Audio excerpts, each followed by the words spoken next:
మాటు ప్రేమిస్తేనే ఆ బంధం విడదీయలేనిదిగా మారుతుంది.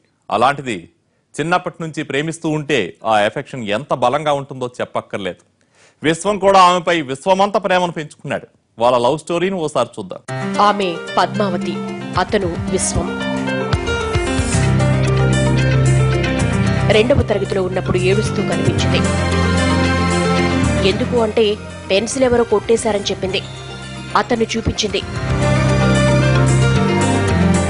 వెళ్లి ఇవ్వమని అడిగాడు. ఇవ్వకపోవడంతో గట్టిగా కొట్టాడు. ఏడుస్తున్న పద్మ నవ్వుకుంటూ పెన్సిల్ తీసుకుంది. టక్కున ముద్దు పెట్టింది.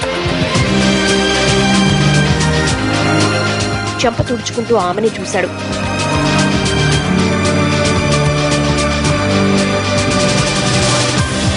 మర్నాడు అతని కోసం తన పక్కనే సీటు రిజర్వ్ చేసి పెట్టింది.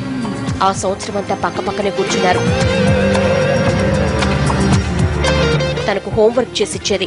ఆమె బ్యాగ్ను అతడు మోసేవాడు. అందరూ తనను వాళ్ళింట్లో పని మనిషివా అనేవాళ్లు. విశ్వం ఎవరిని లెక్క చేసేవాడు కాదు.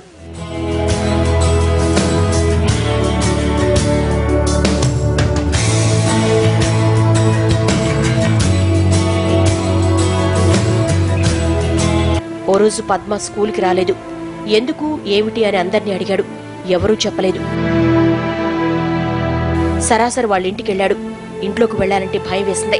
పద్మావతి కనిపిస్తుందేమోనని బయట నుంచే చూశాడు.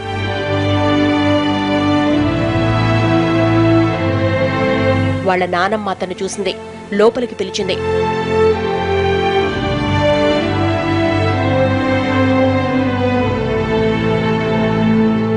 తడుముకోకుండా వెంటనే పద్మావతిని తీసుకురమ్మని టీచర్ పంపించిందని అబద్ధం చెప్పాడు.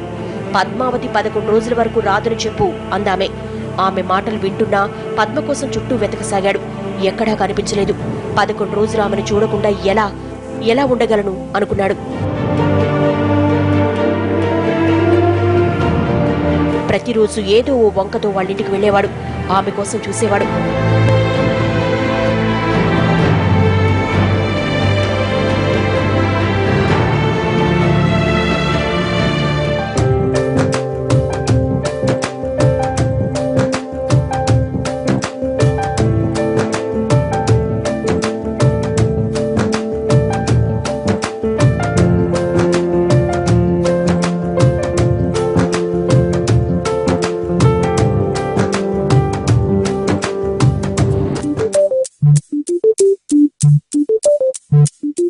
ఒకరోజు కిటికీ నుంచి చూస్తూ విశ్వం అంటూ పిలిచిందామె. ఆ క్షణంలో అతనికి విశ్వాన్ని జయించినంత ఆనందం వేసింది. తన పేరును పూర్తిగా అంత అందంగా పిలిచిన మొదటి వ్యక్తి పద్మావతి అనుకున్నాడు. ఎందుకు స్కూలుకు రావట్లేదు అని అడిగాడు అమాయకంగా. సిగ్గుపడింది. అందరూ స్కూలుకు వస్తున్నారా అని అడిగింది. అందరూ వెళ్తున్నారు, నేనే వెళ్లట్లేదు అన్నాడు.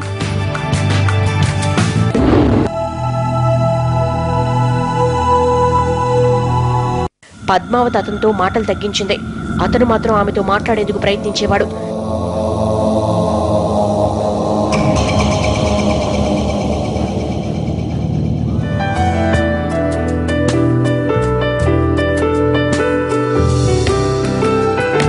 చూస్తుండగానే 10th క్లాస్ పరీక్షలు వచ్చాయి.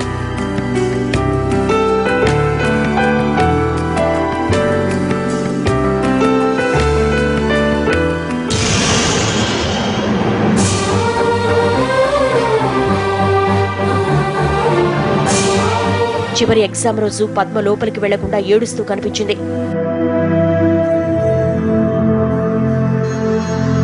ఏంటి ఏడుస్తున్నావు అంటే పెన్ను లేదని చెప్పింది.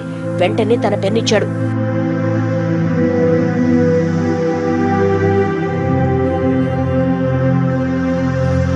విశ్వం మరో పెన్ను తెచ్చుకోవడానికి పరిగెత్తాడు. పెన్ను తెచ్చుకునేసరికి టైం అయిపోయింది. పరీక్ష రాయనివ్వలేదు.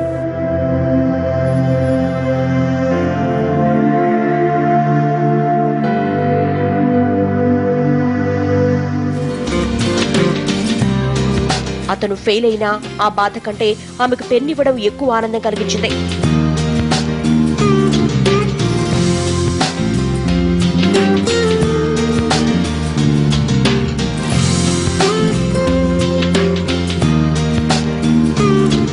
పద్మ అతన్ని ఫ్రెండ్స్ ముందు ఎన్నోసార్లు అవమానించింది. విశ్వం అంటూ అందంగా పిలిచిన ఆ నోటితోనే నల్లోడా అంటూ అవహేళన చేసింది. ఎంతమంది నల్లోడా అని పిలిచినా అతను బాధపడేవాడు కాదు. కానీ పద్మావతి అలా పిలిస్తే మాత్రం తట్టుకోలేకపోయేవాడు.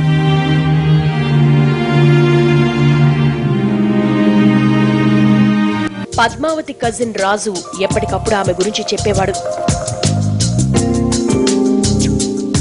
అతనికి ఏం కావాలంటే అది విశ్వం కొనిచ్చేవాడు. విశ్వానికి ఆర్థిక పరిస్థితులు సహకరించగా చదువు మానేశాడు.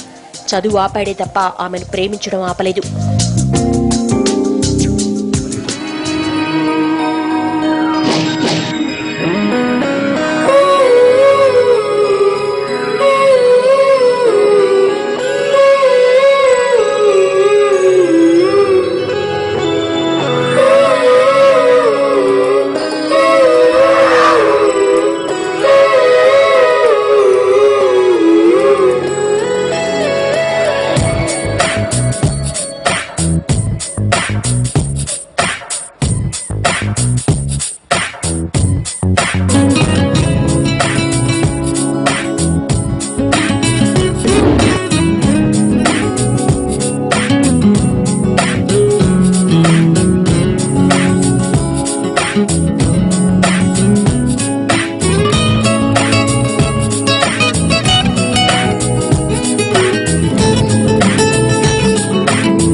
ఆ రోజు రాజుతో పాటు విశ్వం కూడా ఆమె చదువుతున్న కాలేజీకి వెళ్లాడు.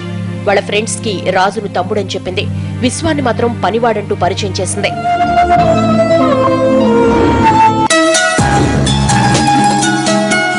తనపై అంతలా ప్రేమ కురిపిస్తున్న విశ్వాన్ని ఆమె ఎందుకు దూరం పెడుతోంది? ఎందుకు అవమానిస్తోంది?